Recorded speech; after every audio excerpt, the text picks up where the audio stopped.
Righto, Pete. So we're going to talk about, we've spoken about 93. So let's go on from 94. Such a good year. That was the best year to be a Bears supporter. I'm telling you, like, it was just awesome. What do you remember about season 94? Well, Ross, I'm the same as you. It was after 93, when it was a bit of a learning curve for me, 94 sort of fell into place. Yeah. We knew exactly, basically, what we had to do. Yep. We brought Jason Taylor into the team. Yep. Who made a huge difference to it. But Sean Hoppy arrived and that was a fluke too. And that was a fluke to get him. He was in limbo for 12 months before he went back to the Warriors. Yep. And that was because of John Money, who rang me and said, "Oh, okay. We've signed Sean Hoppy, but you can have him for 12 months." So that was just a fantastic deal for us. I think he loves it being at North Sydney too. He enjoyed himself. He had a really successful year. Yeah. Why wouldn't he? Because he was on the end of a pretty good back line and in a team that was pretty red hot at the time. So, but Ross, 94, we changed our pre-season training. Okay. And I think that contributed to our success throughout 94. Yep. It was a bloke named David Misson who came into... Was he a sprint coach or something? He was a sprint coach. He was a sprint he basically a sprint coach. But he did also do some conditioning work. Yeah. And the new routine that he brought and the difference in training, most of these guys that were there in the first grade squad, they had a real good basic feel for fitness, like because their base was built right up, and he topped them off. And I know there was one player who left North Sydney and went somewhere else, and then he seen me at the end of 94, and he said, "I can't believe you blokes are 10 metres faster."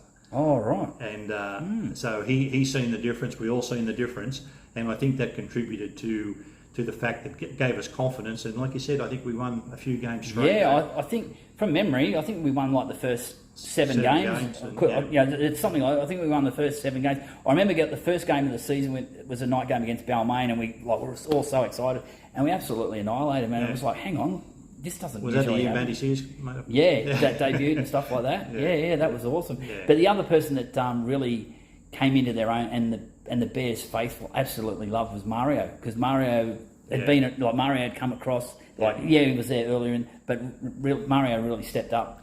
Mario's a fantastic bloke. He's a little bit difficult to coach because he had his own way a lot of times. But you didn't take that away from him, because everyone sort of followed him to that point, and everyone knew exactly how he was going to play. There was no compromise with him. The toughness. He was out there just to make sure that they got ascendancy every time. Yeah. And the blokes just loved playing with him, and he was a character on the field, and he was a character off the field. Oh, yeah. So but I mean that year was really good. I just forget now. I think we got beat one game short of the grand final again, didn't we? Oh, let's not go there just yet. Let's keep living on the good side. I remember an away trip. Well, actually, I remember when we pummeled Canberra at North Sydney Oval. Canberra couldn't really beat us at North Sydney Oval. And they had all their superstars in, Brad Clyde and stuff. And actually, that game's on the Den. Put it up not so long ago, and we absolutely annihilated. It was a tough game, but we're all over them, and it was, the crowd went crazy. It was really good. When I worked for the match review committee for the NRL, Brad Clyde was a guy I worked with. Yep. Okay. And I used to remind him of the fact all the time that they couldn't beat us at North Sydney Oval, and he said, and every time I played at North Sydney Oval, I got an injury. I was just about to say that, because he used to do his knee, or Laura Daly would get injured as well. Yeah. And I said, well, we knew how to handle the cricket pitch. Well, we stayed clear of that. Yeah, we had some massive games at Bear Park that year, and one of the other good games that I do remember from that year, and another team that we started to get the ascendancy over, was when we went up to Brisbane, and you guys had some kind of secret mission or something like that. It was like we beat them 11-10 up there, and we were up there in Brisbane, all us supporters in our zoo pants, and wandering around, and all the Brisbane locals were just giving it to us, on the Saturday before the game. Just surprising just how many North Sydney supporters live in Brisbane. Oh, there's a lot. There's a heap of There's them, a like lot, on the because den. every Like, time we played up there, we had plenty of support. yeah. And so I just can't remember that game. 11-10 was it? Or Yeah, something 11-10, like that, because I because- know there was quite a number. I know in the semi-final we beat them 15-14. 14, yeah. And I think the other one was like 21-16 or Something something like- like, yeah, that yeah, was so the final up there. Yep, I remember that. That was So 96. We I had think. quite a bit of success against the Broncos, especially in semi-finals. Was there a thing that you introduced at all? Because I remember seeing or reading or hearing somewhere that we played Brisbane at their own game, like the way you threw the ball out. And Well, my philosophy playing Brisbane was that because they were just such a strong physical and attacking side, everyone used to say, "Oh, yeah, our defence has got to be right. Our defence has got to be right. We've got to stop them. We've got to stop them." You're not going to stop them. No. You're not going to stop them scoring. No. You just got to make sure you're going to score a try more than them. yeah. And that's basically what our philosophy was. We did our best to stop them, Yeah. but it was always in the back of our mind. Attack was what we had to do. Oh, that semi-final that you mentioned when we beat them, that game at the SFS with the 15-14, we just jumped out of the gates, and I think we had 3 tries in the first 20 minutes or something like that. And then there was a field goal. I think Jason kicked a field goal. Yeah, from a Mario run, that decoy. Yeah. I think that was it. Yeah. Yeah, well, I can't remember now, but I know we also nearly lost it right at the end. Oh, didn't we? We spilled the ball with a 20 and minute Kevy attack. Walters had a field goal attempt at Spain. And Alfie nearly scored. I think Alfie. Well, now that was another game, but someone had a field goal attempt to draw it and missed. Yeah, Kevy Walters, I'm sure. It might have been Julian O'Neill. Could have been. I think you're right. Yeah, I think it might have been Julian O'Neill. Yeah. No, that's right. Yeah. That's right. But anyway, we got away with it. That's all you had to do. Win by 1. Yeah. So we roll on from 9. We're absolutely gutted at with what happened there. We thought when Lomax got sent off, I thought we all had our hearts in our mouth thinking this is it. We're into a grand final, and then 10 minutes later, Gary Larson was sent. I wasn't going to say anything like that. Well, that's the other thing too. Getting back to the NRL, and when I worked on the match review committee, the head of the match review committee at one stage was Greg McCallum. Yes. Who was also the referee on that day. Yeah. And I always remind him of the fact, if he ever sort of give me a hard time, I'd say, you're the only referee in history that sent someone off for a lifting tackle. Yeah. And I think he had to square it up. But but from word that there was a lot of chirping going on from a certain halfback from the Raiders that day too. Oh yeah, I should imagine. Yeah, I should have. I don't know. I never heard that story. I've heard a few comments about it. But so we roll on from 94, 95. I went on the Kangaroo tour and stayed over in England, and I came back for the last couple of games, but we didn't get over the line. I think against Newcastle in the semi-final that year. Yeah, they beat us 2010, I think it was. I came back. And we for got the beat in semi. the first game of the semis. I think we did. And I remember we did quite well during the year, but towards the end we had some really bad injuries. Yeah. And I remember going into that game. I think we just had a light training run towards the end of the week because everyone was in the physio. We couldn't get 13 blokes on the paddock. Yeah. And I know, Craig Wilson played, and Craig Smith, who ended up going to the Melbourne Storm, he was on the wing, and we had to put in a few guys that weren't regulars. But and I also remember that after that game, I was so proud of them the way they played. Yeah. Because everyone gave it their 100%, and there wasn't one player on that night that didn't produce. Yeah. And then we roll around to 96. 96 was another bumper year for us because we thought, oh, here we go, we're a big chance here again. Yeah, we're back after the doldrums of losing 95, and we come back again, and we had some great wins.